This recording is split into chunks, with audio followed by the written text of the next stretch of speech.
On se retrouve en compagnie de Bob l'éponge pour parler de format compétitif, pour parler de dur, pour parler de fort, pour parler de la haine du format WTC, ITC, DTC, WIKTC, What the fuck TC, tout ça, on va en parler ensemble avec un expert sur le sujet. Bienvenue, mon Bob, comment vas-tu ? Salut mon petit Félix, eh ben, écoute, ça roule, ravi de te servir de correspondant du compétitif. Oui, oui, ça va grandement m'aider et je pense nous aider, parce que mine de rien, c'est un sujet qui est assez intéressant, sachant qu'il y a énormément de modes de jeu différents à Warhammer 40 000, surtout quand on joue au format compétitif. Tout le monde y a mis un petit peu son grain de sel, il a fait sa petite version de compétition selon la localisation.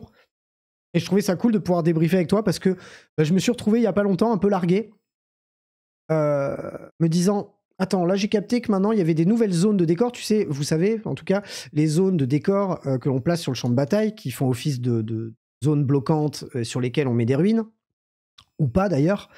Je me suis rendu compte que dans un format de jeu, il y en avait des tailles différentes. En WTC, elles avaient toutes la même taille. En format Games Workshop, elles avaient aussi des tailles différentes, mais qu'elles n'avaient pas les mêmes propriétés. Certaines, on pouvait les traverser, d'autres non. Enfin bref. Tout un tas de choses où j'ai commencé à me poser la question du « Mais attends, en fait, quel est le format le plus joué ? Quel est le format le plus répandu ? Pour nous, le commun des mortels, quand on commence à faire un peu de compète. » Enfin voilà, j'ai déjà posé 28 questions en une seule question. Je te laisse un peu t'exprimer là-dessus. En fait, ce qu'il faut savoir, mon cher Félix, c'est que historiquement, l'éditeur n'a jamais proposé avant cette version de layer de table. Et donc, ce qu'on veut dire ce que j'entends par layer, c'est la traduction indirecte pour dire en fait un plan de table. Donc l'éditeur jusqu'ici ne proposait pas de plan de table spécifique. Mais le tournoi, lui, il existe depuis longtemps, depuis les années 2000, même avant.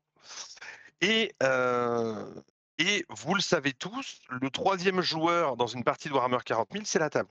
Complètement. En fait, c'est elle qui va définir si la partie est équilibrée ou pas. Alors souvent, on vous préconise de mettre un certain nombre de décors, mais à l'époque, quand moi j'ai commencé le tournoi, chaque table était différente. Et quand je veux dire différente, c'est-à-dire que d'une table à une autre, vous pouviez très bien avoir des forêts, et puis la table d'après, c'était des ruines, et puis la table d'après, c'était désertique. Et donc, vous jouiez sur des environnements très différents, et qui parfois conditionnaient votre game, et vous faisaient même parfois perdre avec le tour. Complètement. Mon adversaire a eu le tour 1, j'ai perdu, merci, au revoir. Oui. D'autant plus avec un jeu qui est devenu au fur et à mesure du temps plus létal, notamment sur le tir. Remember la V8 Oui. et la V9. Oui. Avec les taux insupportables en V8, là, je me rappelle. Voilà, les taux T'avais la table insupportables. Pampa, là, c'était terminé pour toi. C'est ça, c'est exactement ça. Et mais d'autres, la garde impériale, ça pouvait Oui, vite être aussi, terrible. oui, complètement. Bon. Et donc, à travers le monde, les différents organisateurs de tournois ont commencé à se dire bon, il nous faut un nouveau système de table, très largement inspiré d'ailleurs par le système WTC, puisque le WTC très tôt a mis en table des plans de table. Et donc la particularité de ces plans de table, c'est quoi? C'est que on vous donne un ensemble de décors, on vous donne une liste en fait. On vous dit voilà, il y aura 5 grandes ruines pardon, je dis 5, mais je me trompe. Il y aura par exemple 6 grandes ruines qui vont faire du 5 par 9, donc c'est vraiment des grands, obscurants, sans fenêtre. Vous allez avoir 4 petites zones Petite de ruine, ruines, donc qui ouverte. vont faire 9, voilà, ouvertes ou pas, ou fermées au niveau des fenêtres, et ainsi de suite. Et en fait, ils ont défini un set de décors, ils vous ont dit ça, c'est le set de décors type, et avec, vous pouvez faire toutes les tables différentes qui existent. Au départ, ces layers, ils étaient faits pour le jeu en équipe et non Oui. pas pour le solo. Oui. Mais très rapidement, on a dérivé vers la partie solo. Et ce qui est intéressant sur ces layers, c'est qu'ils sont symétriques. Nous avons aujourd'hui plusieurs systèmes, et ces différents systèmes sont liés d'abord au pays, voire entre guillemets continent sur lequel ils ont été développés pour faire du tournoi solo. Ça, c'est le premier point. Et ensuite, vous allez avoir des systèmes de placement qui sont différents. On va commencer par celui de l'éditeur parce que je me permets juste de te couper par rapport à quand tu as dit le WTC préconise. Est-ce que tu peux juste rappeler, pour ceux qui ne sauraient vraiment pas ce que c'est quoi qu'est-ce que c'est le WTC? Brièvement, hein, Alors bien le sûr. WTC, c'est le World Team Championship. C'est le plus gros tournoi en équipe, du monde.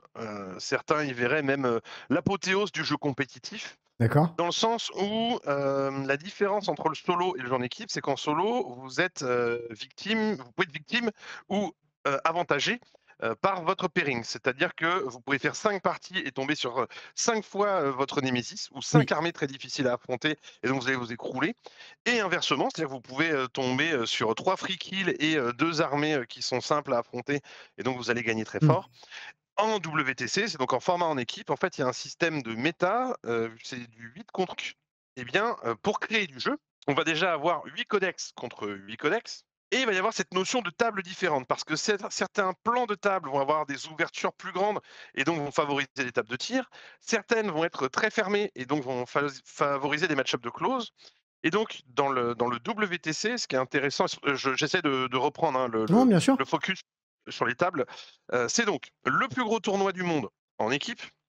En équipe, on va avoir 8 codex contre 8 codex qui vont s'affronter. Mmh. Le tournoi est international, ça c'est les 3 premiers postulats et ensuite, eh bien justement, pour qu'il y ait de l'intérêt en plus dans le pairing, c'est-à-dire de pas simplement dire, notre joueur Need contre, votre joueur Space Wolf, eh bien on a rajouté cette notion de différents plans de table, ce qui permet donc d'avoir bien cette notion de dire, si je peux choisir ma table, j'aurai peut-être un meilleur résultat que si je n'avais pas pu la choisir. Oui, Et complètement. donc de créer des armées de type défense, attaque, ou des armées qu'on appelle, switch ou blunt, qui elles vont en fait, n'en avoir rien à faire de la table.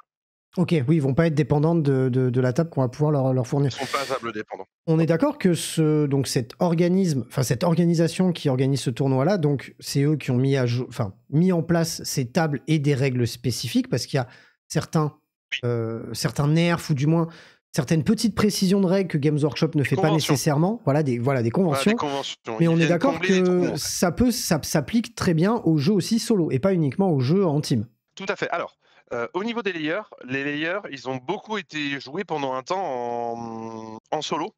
En fait, on avait différents types de Mhm. layers, mais ils sont pas forcément adaptés, pour D'accord. plusieurs raisons. Ok.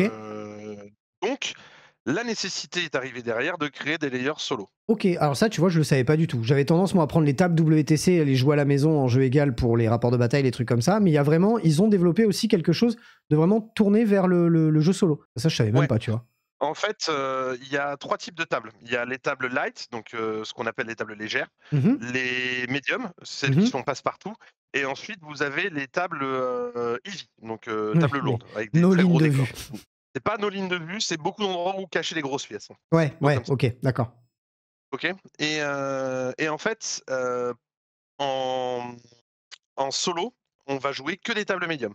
Ok, d'accord. Oui, Donc déjà de tu prends base, tu prends le médium comme la référence. référence.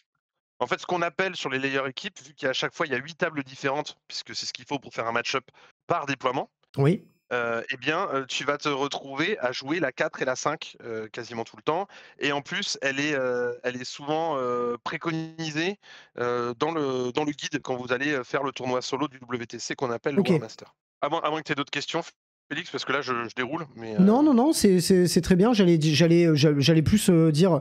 Mais alors, du coup, quelles sont les différences entre ce format-là, enfin, qui propose ça, et le format, par exemple, Games Workshop? Après, il y a pas longtemps, j'ai vu un format aussi UKTC, où du coup, je me suis dit, attends. Et le alors, format aussi américain, moi j'entends tout le temps parler de ça, il y a les plein de Américains choses. qui eux Ouais, ouais, déploient ouais, leurs décors un par un, qui est aussi un format très intéressant, très stratégique, parce qu'on place aussi les décors en tant que tout à fait. joueur, chacun son tour, et ce qui peut développer une méta et encore d'autres questions derrière par rapport à ça. Donc si voilà, si tu arrives un petit peu à, à trier tout ça et Alors, à c'est un parti. peu... On va essayer de faire un petit peu, donc là, je vous ai fait l'historique. Donc ça veut dire que le WTC, eux, ils avaient mis en place leur truc pour le format équipe, super Mhm, et chaque année, ils faisaient le War Master mhm. et donc ils nous faisaient jouer, sur un peu toutes les tables et puis petit à petit, ils sont resserrés sur, les tables 4 et 5, donc les médiums. Maintenant, avec, j'ai oublié de le dire, avec des tables imposées à chaque ronde. Oui, C'est-à-dire que, tout le monde joue sur la même table et donc il oui, y a toujours oui, un oui, temps oui, où on doit installer le décor, exact. sauf que dans le même temps, bah, les Américains, eux, ils n'avaient pas le WTC en proximité, donc ils ont dû développer leur propre système et les Anglais, qui sont pas dans le système métrique, voilà, on peut le dire, eux aussi ont développé leur système. tout ça sans que l'éditeur ne dise quoi que ce soit. Et donc l'éditeur est arrivé derrière. Oui, Donc, parce qu'en plus, ce que j'allais dire, putain, les Anglais ont développé un truc, mais l'éditeur qui est anglais a aussi développé le format Compet Games, que j'aime beaucoup d'ailleurs en termes de layout et de possibilités. Mais c'est encore un autre format en plus de l'UKTC qui est déjà un truc anglais. Et ça commence, je trouve, à faire beaucoup de choses différentes. Ouais. Alors, maintenant, on va parler layer. Et ce qu'il faut bien comprendre, c'est qu'il y a... parce que si Phoenix et moi, on vous fait cette explication de texte, c'est qu'en fait, il y a le layer et il y a aussi le format de tournoi. Et il y a une petite divergence entre les États-Unis et l'Europe, ce qui fait que certaines listes vont très bien marcher aux États-Unis et moins bien marcher, par exemple, en Europe. Complètement. On va commencer par le format éditeur, parce que c'est le plus simple. Le format Game Workshop, ils nous ont donné des plans, tout simplement, des plans de table. Et en fait, c'est pour utiliser leurs propres décors, donc les décors fournisseurs. C'est des tables qui sont quand même pas mal aérées, sur laquelle il y a des zones de terrain qui n'ont pas de ruines à proprement parler, mais qui vont avoir des tubes, des espèces de... Tu sais, tu vois, dans comment ça s'appelle dans les bouquins games, on voit souvent, tu sais, les trucs d'approvisionnement de plasma. Là. Oui, complètement. Et bien ça, par exemple, les petits décors ou les petites barricades, les véhicules peuvent passer par-dessus. Donc c'est déjà une philosophie un peu différente. Et ils vont mettre ça sur des empreintes au sol qui sont plus petites que les grandes, c'est ça? C'est ça, c'est ça. En fait, les empreintes de jeu Game Workshop, elles sont plus petites que celles du WTC. Pour rappel, celle du WTC, c'est 6 par 12. 6 par 12, ça vous fait des gros rectangles. Et je crois que c'est 5 par 9, elles sont plus petites. Ouais, 5 par 9. C'est un truc comme ça, ouais. Et donc sur ces plus petites zones... D'accord. Et 4,5 par 4,5, ça c'est des zones conteneurs, non? C'est une petite zone que tu as en Game Workshop. Je sais pas si c'est pour mettre les conteneurs, ça, non? Je sais pas du tout. Non, c'est pas pour mettre les conteneurs. Il n'y a pas de conteneurs en Game Workshop. Ah, ils jouent pas les... D'accord, ok.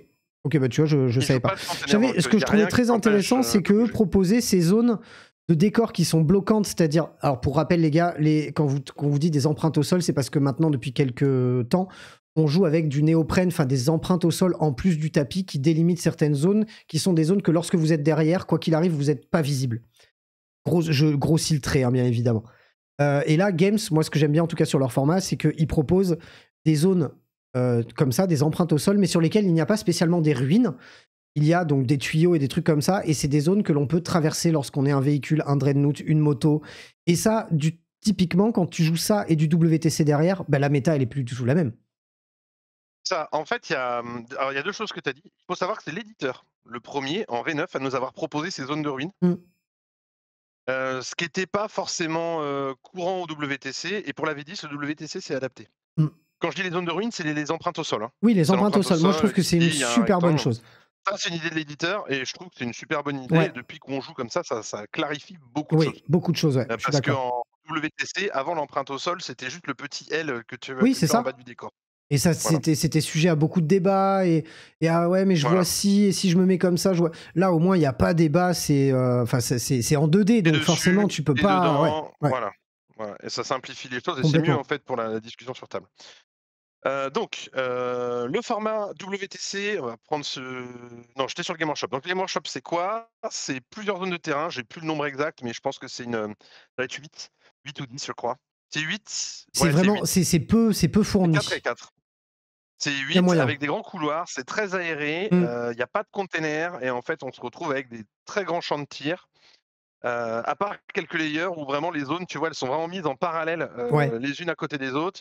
Et donc, en fait, ça te bloque vraiment la map. Mais cette disposition-là, elle n'est pas terrible parce que elle favorise énormément les armées de close. Et en plus, ça ne crée pas forcément une jouabilité intéressante. Les armées de close, pour qu'il y ait un jeu intéressant entre un joueur qui joue tir et un joueur qui joue close, il faut qu'il y ait des lignes de vue, mais il faut qu'il y ait des staging points. Or là, en fait, il y a que des staging. Alors, un staging point, définition. Nouvelle règle.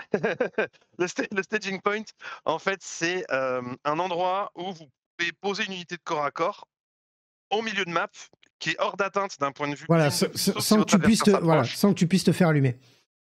Voilà, donc c'est ça que j'appelle un staging point et qui vous permettra en fait de sortir au moment où vous voulez déclencher une agression. De façon un peu safe. Donc, en Game Workshop, les ruines, c'est des ruines Game Workshop. Et donc, les ruines Game Workshop, elles sont un peu différentes. C'est-à-dire qu'elles sont pas très hautes. Je crois qu'elles doivent faire 4 pouces et demi, 5 pouces de haut. Oui, parce qu'ils ont plus que des trucs à un étage, ouais. Et voilà, déjà, il n'y a qu'un seul étage, Mm. et en plus, ça ressemble un petit peu, si tu veux, à des demi-box. Tu Oui. vois, ça fait comme ça, là. Tu as la moitié d'une boîte. Donc ça, c'est le format éditeur. Et c'est celui qui a été proposé sur cette début V10 par l'éditeur. Le WTC, c'est différent. Le WTC, lui, il a, donc de mémoire, c'est 12 zones. C'est 10 ou 12? Je crois que c'est 12. C'est 6 et 6. Oui, c'est 6 Et et 6 minimum. Je crois peut-être même plus, mais de sûr, oui, 12, ça c'est sûr. 8, non, c'est 10. C'est 10 parce que FEC, c'est 8, je crois. Il me Ok. semble que c'est 10. 10 zones de Moi, je terrain. vois 6 et On va 6, avoir. moi. Ah non, ouais, non, t'as peut-être. Ouais, ok, ok. C'est peut-être 10, écoute. C'est pas Bon, il y en a fondamental. plus, on aura compris. Voilà, c'est ça. Il y en a plus.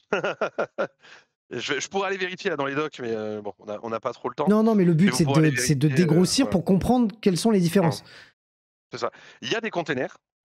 Oui, voilà. Donc des zones, pour rappel, des containers, on ne peut pas les traverser. C'est ça. Comme les véhicules ne traversent pas les ruines, en fait, c'est des plans de jeu qui sont moins évidents en termes de déplacement parce que quand vous jouez un parking, quand vous jouez une armée avec énormément de véhicules, eh bien, vous êtes vite embêté pour pouvoir naviguer, pour pouvoir passer d'un décor à un autre. Oui, parce que bien évidemment, ils Et vous mettent c'est les containers à la sortie de la ruine, qui fait que là où voilà, tu pourrais contourner un peu plus facilement, bah, tu ne peux pas parce que tu es vraiment obligé de totalement contourner parce que les containers, quoi qu'il arrive, tu peux pas les éviter, quoi. Enfin, tu es obligé de les éviter. exactement. Donc il y a tout un système comme ça. Il y a de mémoire, je crois que c'est 4 très grandes ruines et après 6 petites ruines sur les médiums. Ça doit être ça de mémoire, hein. Plus des containers qu'on va pas retrouver pas retrouver en Game Workshop, qui Ok. sont donc des vrais bloquants qui empêchent vraiment le mouvement des véhicules et de l'infanterie. Mm. Donc ça permet d'avoir des zones où l'infanterie ne passe pas, où rien ne passe, donc de créer du jeu en fait par rapport à Complètement. ce décor-là. Et donc, ils ont leur propre plan de table qui sont différents des plans de table Game Workshop. Et donc, je suis obligé de parler maintenant de l'enfant de ces 2 layers, puisque la Fédération française de 40K, la FEC, Bah oui, c'était là où je voulais en euh, venir. voilà, a créé un layer qu'on appelle layer FEC, qui sont des tables pour faire. Et ces tables ont la particularité d'utiliser les décors, mais pour mimer le layer Game Workshop, puisque le layer Game Workshop est utilisé au championnat du monde éditeur à Atlanta. Donc, D'accord. il faut que pendant la saison, nous, Français, nous puissions nous entraîner sur une simulation, entre guillemets, de terrain Game Workshop, Ok. mais en évitant aux associations qui avaient déjà du Oui, WTC, oui, qui oui, s'étaient oui. beaucoup équipées à l'époque, de devoir Rééquipe-toi investir. complètement. Ouais, ok, d'accord. Voilà. Et donc, d'ailleurs, j'en profite, si je devais, et même pour toi Félix, vous conseiller un layer pour jouer chez vous, eh bien, le layer FEC, pour moi, est actuellement, je pense, hein, aujourd'hui, un des meilleurs layers sur lequel j'ai pu jouer, Ah, cool. Ok, bon puisqu'il à est savoir. parfaitement équilibré. D'une table à l'autre, à part la table, je crois 7, malheureusement, qui est en rework parce que elle pose vraiment des problèmes de jeu. Les Ok. 7 autres tables sont tout à fait jouables et elles apportent à chaque fois une structure ou une réflexion assez différente. Sur une table FEC, vous allez retrouver 4 grandes ruines, 4 petites. Vous allez Ok. retrouver des containers et c'est là où c'est intéressant, vous allez retrouver ce qu'on appelle des zones de gravats Oui, voilà, les qui petites reprennent en zones. fait, voilà, les zones comme les zones Game Workshop, sauf qu'il n'y a pas d'éléments de décor dessus. Et les zones de gravats sont en fait une zone obscurante sans ruines. Ça veut dire que Oui. les châssis, les monstres, tout peut passer au travers. Trop bien. Ben ça, c'est ce que j'applique sur certains de mes rapports des batailles. Bah, par exemple, le prochain qui sort, comme je savais qu'on jouait du dread et du gros, peu de tir et tout, je me suis dit, vas-y, je vais mettre des décors sur lesquels on peut un peu passer à travers pour vite venir se taper dessus. Et en fait, c'est super rigolo Enfin, je trouve qu'en tout cas, ça te permet de jouer des trucs que t'as peut-être pas l'habitude de jouer sur un autre format. Mais du En coup, fait, alors, vas-y, l'idée vas-y. de Game Workshop derrière ça et de la PEC par continuité, c'est de faire en sorte que les grosses pièces soient jouables, mais qu'il y ait quand Oui, même une forme de stratégie. C'est-à-dire de pouvoir quand complètement. même profiter d'un endroit où tu n'es pas visible. Exactement. Bah oui, oui, oui, parce que tu te mets au milieu de la. Enfin, le nombre de fois, moi, où j'ai sorti un dread en me disant, je suis obligé de le sortir pour qu'au tour prochain, je puisse encore l'avancer pour qu'il puisse aller au corps à corps. C'est un dread de CAC, par exemple.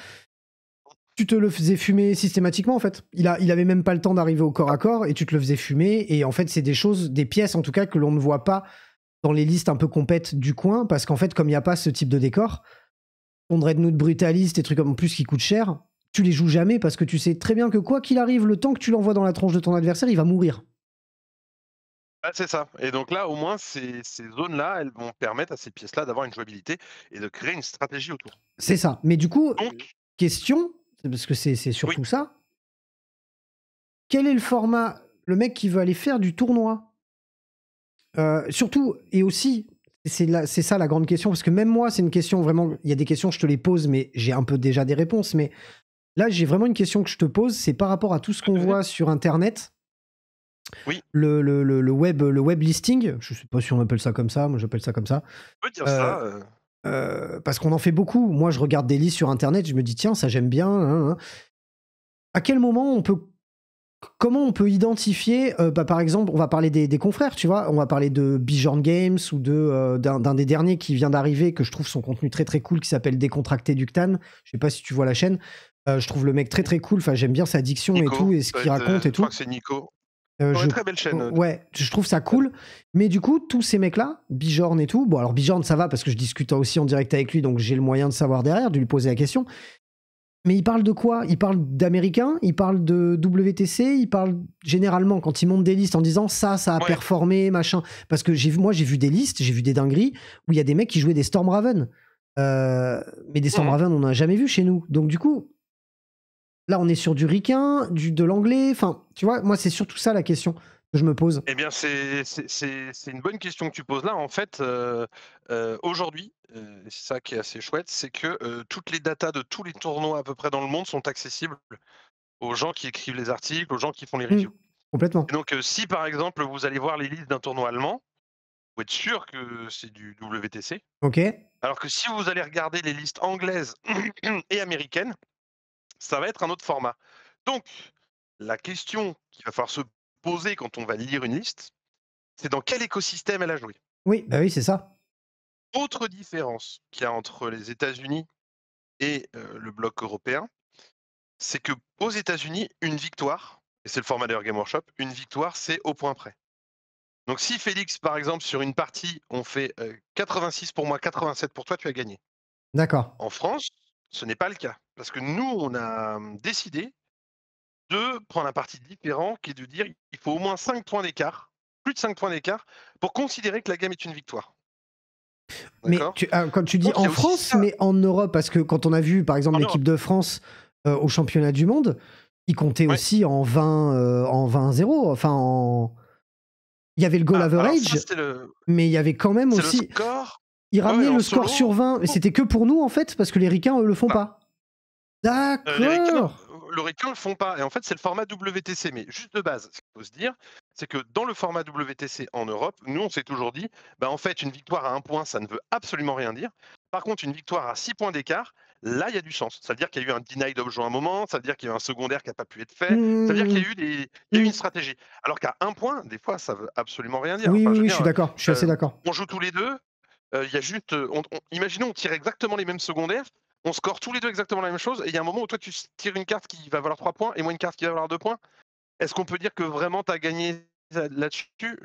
Voilà, là, Alors, il y a un débat philosophique. ouais, voilà, moi je suis assez d'accord. En fait, quand ça mêle l'aléatoire, je vais prendre un exemple à con, un match de basket, ça monte à 140 points. Tu termines le match à 140 à 139, bah t'as gagné. Tu vois, il y a pas débat. Mais par contre, parce que là, il y a pas de hasard. Nous, comme on mêle du hasard au jeu, effectivement, je trouve ça judicieux de ramener ce score-là, enfin de devoir avoir un vrai différentiel pour pouvoir départager les joueurs. Enfin, je trouve en tout cas la manœuvre intéressante. Bah, ouais, ouais, et du coup, moi, c'est ça, enfin, ça crée du jeu, en fait. Oui, complètement. En fait, il faut aller la chercher, ta victoire. Donc déjà, il y a ce truc-là à prendre en compte. Ensuite, il y a un autre truc, qu'il va falloir prendre en compte, c'est, que, ils ont, bah, l'Angleterre et les États-Unis ont des layers un peu différents. Mhm. Le layer, anglais, le UKTC, en fait, ils ont fait des plans de table, comme nous, sauf qu'ils ont utilisé, un set de décors. Je sais plus comment il s'appelle, mais En gros, c'est un set de décors qui est différent. Donc eux, ils ont plus de variations en termes de D'accord? type de décor. Ils ont des conteneurs et surtout nous, on a les décors WTC, donc des décors en L. Et Oui. eux, ils vont avoir des espèces, ils ont une espèce de grande tour comme ça, de plusieurs étages, avec une base carrée au milieu. Ils ont des tout petits en forme de L, mais ils ont qu'un seul étage et ça monte pas très très haut, ça fait que 4 pouces de haut. D'autres décors et donc ça et d'autres logiquement plans de table et donc ça crée une autre méta. Ça, c'est dans quel format, pardon? UKTC. UKTC. Ok, d'accord. Ok, Ouais, c'est encore. celui-là il est essentiellement utilisé pendant le London GT et dans les tournois anglais, il faut le Ouais, savoir. d'accord. Ouais, De donc toute là, façon, on vous est pourrez dans aller le voir, très, hein, très, très spécifique, quoi. les Anglais, ils ont un truc très spécifique, effectivement. Et ensuite, on va arriver aux États-Unis. Donc aux États-Unis, au départ, c'était un peu la foire à la saucisse. C'est-à-dire que, il y avait, des fois, tu arrivais, il y avait des décors partout, des fois, il y avait rien. Et en fait, il y a une entreprise, qui s'appelle Frontline Gaming, hein, Oui. qui est devenue l'entreprise organisatrice de tournois Mhm. et qui, petit à petit, a commencé à uniformiser un petit peu les choses. Et donc, on retrouvait un peu les mêmes sets, de tournois, sauf que eux, ils s'emmerdaient pas avec, des plans de table, dans le sens où, bah, quand tu fais des tournois à 200 joueurs, bah, ça peut être contraignant. Oui. Oui. Alors nous, Oui. on voit pas le truc, mais eux, c'est une entreprise qui organise, donc faut pas perdre de temps. Donc Oui. en fait, ils balourdaient les décors sur le bord de la table et donc ils avaient créé un système, en ITC, où il y a un jet de dés et en fait, toi et moi, on place les décors, comme on veut sur la table, mais avec, des règles minimales, genre on peut pas les, placer à, Moins de moins de 12 6 de pouces chaque. du Ouais, ouais, centre, ouais. ouais. Ensuite, pas à moins de 6 pouces les uns des Les uns autres, des autres, ouais, voilà. Oui, oui, ils ont mis des voilà. restrictions, mais ils ont mis ça en place plus pour des raisons de temps et Je pécuniaire pense, ouais. presque plutôt que pour vraiment du jeu. Mais quelque part, ça crée un mode de jeu différent. Enfin, moi, je l'ai toujours trouvé en regardant Ça crée un mode de jeu différent. en regardant des vidéos en live de Ricain qui montraient des. Je me suis dit, enfin, tu dois jouer complètement différemment et du coup, tes listes doivent être complètement différentes. Ce qui est le cas parce que quand on voit des listes Bah, c'est ça. américaines et des listes européennes, des fois, je trouve que Mmh. c'est le jour et la nuit où je dis, mais merde, mais dans quelle optique on joue ça chez nous? Bah, aucune. On ne les joue pas chez nous.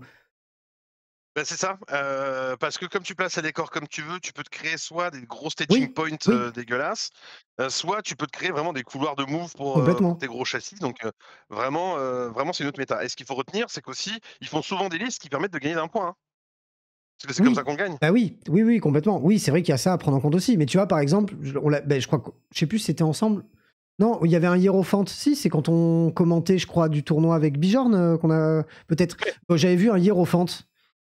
Qui joue un Hierophant en Europe, quoi? Le truc tyrannide qui mesure 3 mètres sur 3, tu le poses sur la table, tu poses rien d'autre. Enfin, et là, dans ce format-là, bah, le mec avait fait une super game, quoi. Parce que voilà, donc ouais, ça crée comme tu le dis, ça crée un autre jeu, Complètement. et donc pour en revenir à ce qu'on disait, maintenant la question qu'il faudra se poser, c'est quand je vois une liste, compétitive, Mhm. quel que soit l'endroit où je l'ai trouvée sur internet. Quand elle est, hors, système européen, la question c'est qui pourra se poser, c'est, est-ce que cette liste est applicable ou pas sur les layers sur lesquels nous C'est jouons en ça. France? C'est ça. Et donc il y a des listes qui ne fonctionneront pas et d'autres par contre qui vont être vraiment, de toute façon les listes qui s'en foutent de la table, elles vont être multiplateformes. Oui, elles seront polyvalentes. Quand t'es pas C'est ça. dépendant de la table, t'as beau avoir une table chargée ou pas chargée, si de toute façon t'es pas dépendant de la table à quoi elle ressemble, tu t'en fais ce que tu veux. Donc on va peut-être Ouais, parce prioriser que peut-être les très très très grosses figurines vont avoir du mal à s'exprimer en fonction de la table, j'imagine. Bah, tu vois, typiquement, la semaine dernière, Trig m'expliquait qu'il adorait sa liste avec son Stompa Orc, mais qu'en fait, il s'était rendu compte que format WTC, c'était méga c'est compliqué de le injouable. placer, quoi. C'était Ouais, c'est méga compliqué, injouable. voire injouable, quoi. Ouais, ouais, tout à fait. Alors que Alors je pourtant, ressors parce que alors que pourtant, il fait le café, hein, le Stompa. Il est plutôt rigolo à jouer, hein. Mais c'est vrai que, ouais, moi, pareil, hein, en allant sur mon dernier tournoi, enfin, le premier en V10, du coup, j'ai vu les nouveaux layouts de WTC que moi, j'appliquais même pas parce que je jouais encore un peu à l'ancienne, tu vois. Et j'ai fait, waouh, mais en ouais, fait, putain. Et pourtant, j'ai que 4 chars, hein. J'en avais pas beaucoup, hein. ouais Waouh. Mais et il n'y a tu as pas de vu, ligne de il y vue. a Il n'y a pas de c'est ligne de ça, il y vue. a Si je l'expose, il est mort direct. Enfin, très, très, très, très, très compliqué, quoi. super compliqué. Donc C'est une autre la méta, philosophie. ouais, complètement. Bah, écoute, merci pour ces précisions, Bob. J'y vois déjà beaucoup plus clair, alors que bon, j'avais 2-3 notions, mais je pense que ceux qui n'en avaient aucune, y voient beaucoup plus clair. Donc je te remercie pour tes explications. Je finirai juste par une chose, c'est que lorsque vous allez à un tournoi, la première chose qu'il faut regarder, c'est sur quel layer vous allez jouer, parce que ça conditionne votre liste. Si vous allez jouer en Angleterre, on va réfléchir à votre liste. Si vous allez jouer aux Oui, États-Unis, oui, oui, on va réfléchir à oui, votre liste en conséquence. oui. En France, les grands Open et les grands tournois en général sont en layer fake. Normalement, entraînez-vous sur celui-là. En tout cas, moi, c'est ce que je vous conseille. Ok, Entraînez-vous sur le layer fake. Si jamais vous allez vous déplacer à l'étranger, posez-vous la question à chaque fois, quel est le layer utilisé? Parce que ça ok. conditionne votre armée. Et on est d'accord que ça concerne les GT en France, parce que moi j'ai fait surtout des tournois de quartier, et j'ai l'impression que les tournois Ouais. de quartier, on est très peu sur fake, on est plus sur WTC. Bah, ça va dépendre de Oui, chez qui tu joues, hein. stock, Mais en moi, fait, en tout cas, tous les ouais, tournois ouais. vers chez moi, en tout cas, les petits, hein, je parle, c'est que, Ouais. c'est que du WTC. C'est possible. Après, c'était peut-être des layers fake que t'as pas reconnus aussi. Hein. C'est Non, non, je le possible. sais parce Parce qu'ils que je me sont très rappelle proches. que, Hein. tu sais, au début, enfin, en introduction du tournoi, quand tu t'inscris et que tu donnes ta liste, c'est expliqué convention layer WTC. WTC, machin. Donc ça, oui, je attention. sais que c'était comme ça. Convention, ça veut pas dire layer WTC, Félix. Convention WTC, ça veut dire qu'on applique les facs et que le score, justement, pour pouvoir gagner, est à plus de 5 points. Ah, ça D'accord. englobe pas le tout. Moi, je pensais que ça englobait le tout. Non, Justement, modification des règles, convention mais... et layer, c'est deux choses différentes. Ok. Ok. Tu peux être en layer fake et en convention WTC. Voilà, donc regardez le layer. Ok. Bah, Et écoute, entraînez-vous sur le layer fake, qu'il est très très bien, à part la table 7 qui sera retravaillée, donc là, prenez pas celle-là, même si ouais, 7 je est un bon note. chiffre. Je note. Mais les autres tables, elles sont très très très très bien. Eh ben écoute, c'était très enrichissant. Je te remercie encore pour toutes ces, Je t'en prie. pour tous ces petits éclaircissements. On espère que vous avez aimé la vidéo. Si c'est le cas, vous mettez le petit pouce bleu, vous mettez votre avis dans les commentaires. On se retrouve très bientôt pour plein d'autres vidéos. D'ici là, prenez soin de vous. Salut les roommates.